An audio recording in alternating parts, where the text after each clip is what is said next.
Chapter 20. Yes, it was Ole Camp. Ole Camp, who, by a miracle, had survived their shipwreck of their Viking. The reason their telegraph had not brought him back to Europe can be easily explained. He was no longer in their region visited by the dispatch boat, for the very good reason that he was already on his way to Christiania on board the vessel that had rescued him. This is what Silvius Hogg was telling. This is what he repeated to all who would listen to him. And what a crowd of listeners he had. Those around him repeated it to those who were not fortunate enough to be near him. And the good news flew from group to group until it reached the crowd that filled the court yard and the neighboring streets. In a few moments, all Christiania knew that the young mate of the Viking had returned, and that he had won the grand prize of their school's lottery. It was a fortunate thing that Silvius Hogg was acquainted with their whole story, as Ole certainly could not have told it, for Joel nearly smothered him in his embrace while Hulda was regaining consciousness. "Hulda, dearest Hulda," said Ole. "Yes, it is I, your betrothed, soon to be your husband. Yes, soon, my children. Very soon. We will leave this very evening for Dal. And if such a thing was never seen before, it will be seen now. A professor of law, and a member of the Storthing will be seen dancing at a wedding like the wildest youth in the Telemark." But how had Silvius Hogg become acquainted with Ole Camp's history? Simply through the last letter that the Naval Department had addressed to him at Dal. In fact, this letter, the last he had received, and one whose receipt he had not mentioned to anyone, contained another letter, dated from Kristiansand. This second letter stated that their Danish brig, Genius, had just reached Kristiansand. Survivors of their Viking on board, among them the young mate, Ole Camp, who would arrive in Christiania 3 days afterward. The letter from the Naval Department added that these shipwrecked men had suffered so much that they were still in a very weak condition. And for this reason Silvius Hogg had decided not to say anything to Hulda about her lover's return. In his response he had also requested the most profound secrecy in regard to this return, and in compliance with this request the facts had been carefully kept from the public. The fact that their telegraph had found no traces nor survivors of their Viking can also be easily explained. During a violent tempest the vessel, which had become partially disabled, being obliged to scud along before the wind in a north-westerly direction, finally found herself about 200 miles from the southern coast of Iceland. During the nights of their 3rd and 4th of May, the worst nights of the gale, it collided with one of those enormous icebergs that drift down from the shores of Greenland. The shock was terrible, so terrible, indeed, that their Viking went to pieces 5 minutes afterward. It was then that Ole hastily penned his farewell message to his betrothed, and after enclosing it in a bottle, cast it into the sea. Most of the Vikings' crew, including the captain, perished at the time of the catastrophe, but Ole Camp and 4 of his comrades succeeded in leaping upon the iceberg just as the vessel went down. But their death would have been none the less certain if the terrible gale had not driven the mass of ice in a north-westerly direction. 2 days afterward, exhausted and nearly dead with hunger, these survivors of the catastrophe were cast upon the southern coast of Greenland, a barren and deserted region, but where they nevertheless managed to keep themselves alive through the mercy of God. If help had not reached them in a few days, it would have been all over with them. however, for they had not strength to reach the fisheries, or the Danish settlements on the other coast. Fortunately the brig, Genius, which had been driven out of her course by the tempest, happened to pass. The shipwrecked men made signals to her. These signals were seen, and the men were saved.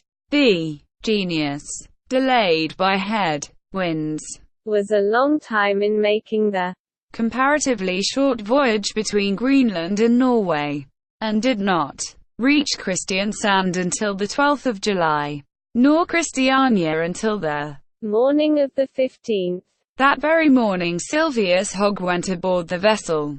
There he found Ole, who was still very weak, and told him all that had taken place since the arrival of his last letter, written from St. Pierre, Miquelon, after which he took the young sailor home with him, though not without having requested the crew of the Genius to keep the secret a few hours longer.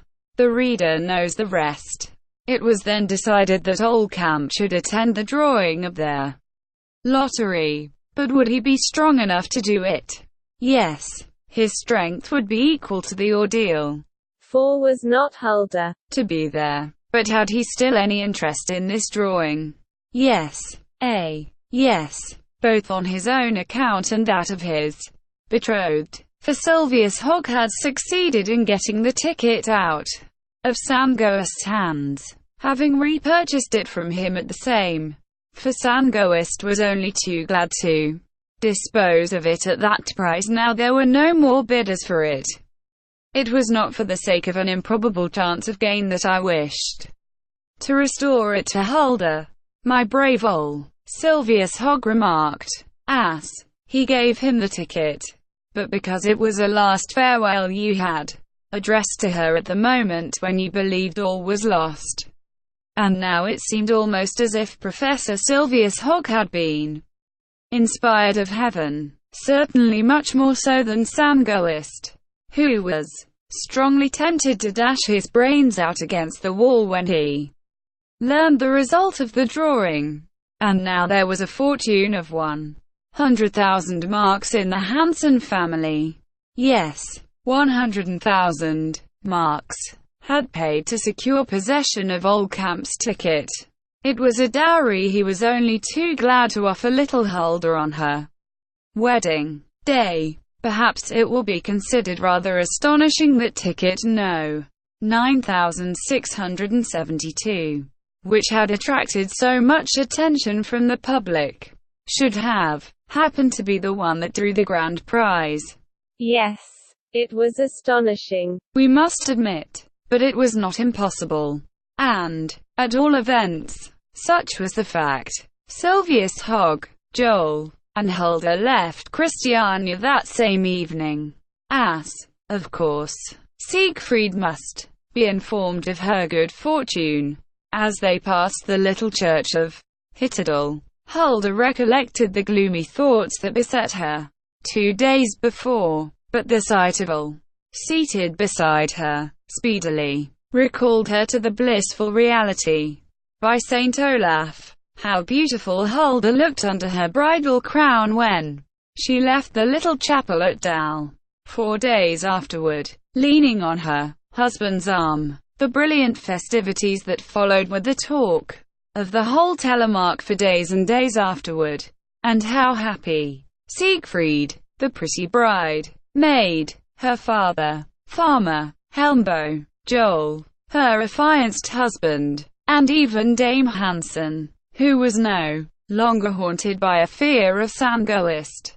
Perhaps the reader will ask whether all these friends and guests, messes, help brothers, and hosts of others, came to witness the happiness of the newly married couple, or to see Silvius Hogg, professor of law and a member of the Storthing, dance. It is hard to say. At all events he did dance, and very creditably, and after having opened the ball with his beloved Hulda, he closed it with the charming Siegfried, followed by the acclamations of the whole valley of Vesjodal. he departed, to return for Joel's marriage, which was celebrated a few weeks afterward, to the great delight of the contracting parties, and closed it with his dear Huldah. And he has never given any display of his proficiency in the Terpsichorean arts since that time. What happiness now reigned in this household which had been so cruelly tried! It was undoubtedly due in some measure to the efforts of Silvius Hogg, but he would not admit it, and always declared, "No, no, it is I who am still under obligations to Dame Hansin's children." As for the famous ticket, it was returned to Oldcamp after the drawing, and now, in a neat wooden frame, it occupies the place of honor in the hall of the inn at Dal. But what the visitor sees is not the side of the ticket upon which the famous number 9672 is inscribed. But the last farewell that the shipwrecked sailor, Oldcamp, addressed to Huldah Hansen, his betrothed,